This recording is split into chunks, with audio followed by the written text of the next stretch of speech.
sukanya. Nah, Sesuka-suka. tapi Kang Dodi kalau ngelihat kondisi saat ini kan sudah terhitung hampir 2 tahun lebih nih. Dan sebagai akademisi dulu nih, belum sebagai ketua Penwil, belum. Nanti ada waktunya. Saya tanya sebagai ketua Penwil.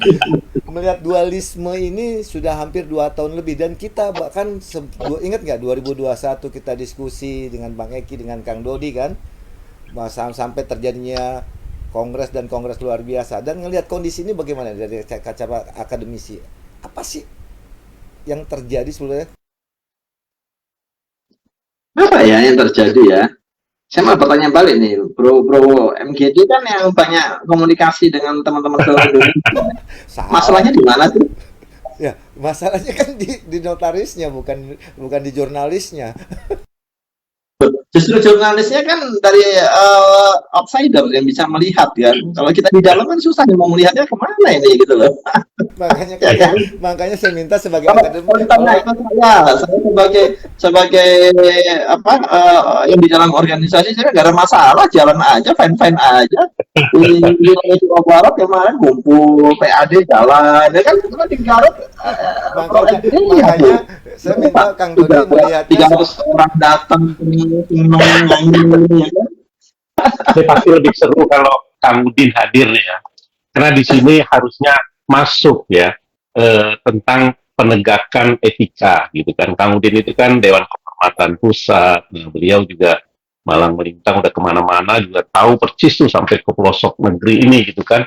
Apa sih yang terjadi apa permasalahan-permasalahan kawan-kawan dalam menjalankan tugas ya sebagai notaris ya. Nah, juga keterkaitannya dengan organisasi. Organisasi ini kan punya tujuan, gitu kan? Tujuan yang memang kita sepakati bersama-sama melalui rapat besar kita, melalui kongres. Nah, itu yang tadi Kang Dodi sampaikan. Nah, statuta itu kan harus kita patuhi, gitu loh. Nah, kalau ada Kang Udin, kan di sini bisa masuk. Ini masalahnya dasenda solende ya Kang Dodi ya. Nah, sehingga dari fenomena yang terjadi ini, nah apa gitu kan yang harusnya diberlakukan karena di organ kita itu kan selain ada pengurus, ada dewan kehormatan, ada mahkamah perkumpulan, ada rapat anggota. Nah, di pasal 10 anggaran dasar itu kan alat perlengkapan. Nah, terus permasalahan ini kan satu masalah ini gitu ya. Jadi seharusnya Dewan Kehormatan itu juga ikut terlibat mulai dari tingkat daerah ya DKD, DKW, nah, kalau di pusat kan DKP.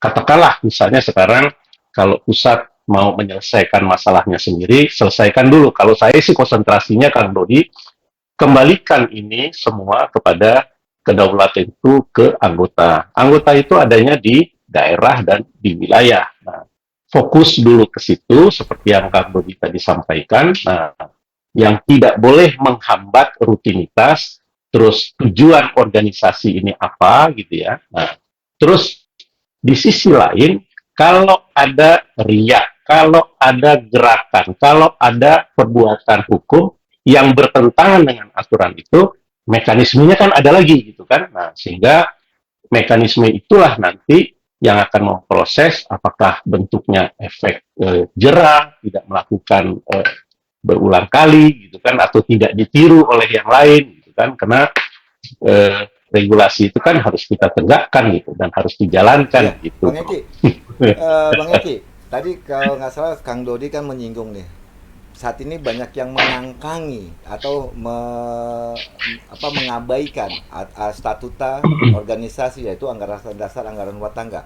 Nah, saya kerucutkan nih karena Ya. kita bicaranya bisa santai-santai aja. Ini saya ambil contoh di tempat Kang Dodi deh. Ini terjadi yang saya berharap tidak terjadi di Jawa Barat, hanya di Jawa Tengah, ternyata terjadi juga di Jawa Barat. Nah, itu dari kacamata Bang Eki bagaimana nih melihat terjadinya pengangkangan atau pengabaian terhadap anggaran dasar anggaran rumah tangga yang sudah menjadi statutanya organisasi. Ya, Munculnya PLT. ya. Jadi Jawa Barat itu punya 26 Pengda, betul ya, Kang Dodi ya, 26 Pengda. 25. 25 Pengda, 25 Pengda Jawa Timur itu ya, Jawa Tengah ya. Nah, 25 Pengda ini pada saat periodisasi ini berakhir, ya, nah kan itu amanah ya dari Konferwil sebelumnya. Nah itu kemudian melaksanakan Konferwil. 25 Pengda itu hadir, ya.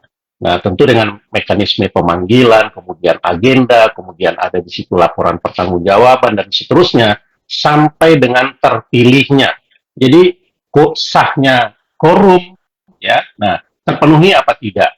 Ya, quorum itu penting, ya. Nah, kalau sudah terpenuhi semua aturan itu yang ada di anggaran rumah tangga, berarti inilah yang sah, ya. Ini kita lepaskan dulu keterkaitan kalau saya ya, untuk fokus ke Jawa Baratnya. Nah, dengan ke atasnya dulu, karena yang di atas itu kan sedang menyelesaikan konfliknya, biar nanti dengan sendirinya. Maksudnya, jangan sampai wilayah ini juga menjadi mandek atau eksistensinya jadi terganggu gitu. Nah, kalau ada ini kan sudah terpilih dengan sah, yang seharusnya didukung sepenuhnya ya oleh seluruh anggota gitu ya dan pengda-pengda. Kemudian ada pihak-pihak lain yang kemudian mengaku sebagai PLT gitu kan. Nah, kalau kita kembalikan tentang aturan di organisasi itu ya, PLT yang ditunjuk itu secara sederhananya saja itu karena tidak boleh mandeknya periodisasi, mandeknya regenerasi, mandeknya organisasi, makanya harus taat periodisasi. Jadi suksesnya seseorang berorganisasi itu yang pertama adalah taat sukses konsolidasi, sukses program kerja organisasi, sukses periodisasi, karena di situ nanti akan ada kaderisasi. Nah, 3 tahunnya ini kan sudah sah, sudah diakui. Nah, ada pihak-pihak lain yang masuk di sini baru saya kira ya semacam ketegasan sikap gitu ya. Masa yang diakui oleh 3.000-an lebih ya anggota melalui 25 Pengwil, nah di 25 Pengda, kemudian tiba-tiba hanya beberapa orang saja terus sudah memplot bahwa oh inilah yang sah. Sama seperti misalnya saya dulu di Bandung, Jawa Barat, di Karawang. Terus hanya dengan 7-15 orang, saya deklarasikan, saya gubernur Jawa Barat. Boleh nggak? Iya kan? Ya, logikanya di mana? Iya kan? Dasarnya di mana? Gitu kan? Tetapi mereka menyatakan seperti itu, ya saya kira tidak usah terlalu dipikirkan secara serius. Ya, maksudnya begini, jangan sampai merusak apa yang sudah menjadi program kerja dan seterusnya di organisasi.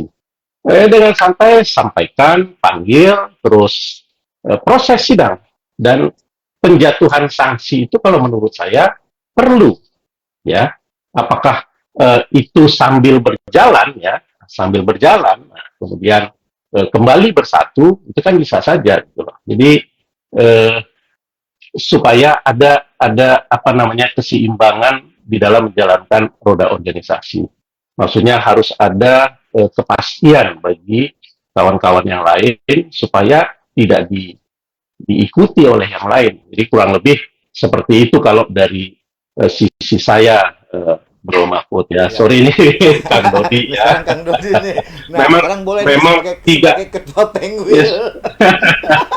Karena memang yang paling berat itu adalah menjadi ketua. Itu paling berat sekali ya. Nah, ini sekarang merangkai itu gampang, merawat itu sulit gitu kan, kepala sama hitam tapi saya tahu dan ya saya yakin ya ribuan kawan-kawan yang hadir dan mendukung Kang Dodi itu tetap ya mendoakan yang terbaik bagi Kang Dodi, sehat. Itu yang paling utama, yang paling utama. Nah, Kang Dodi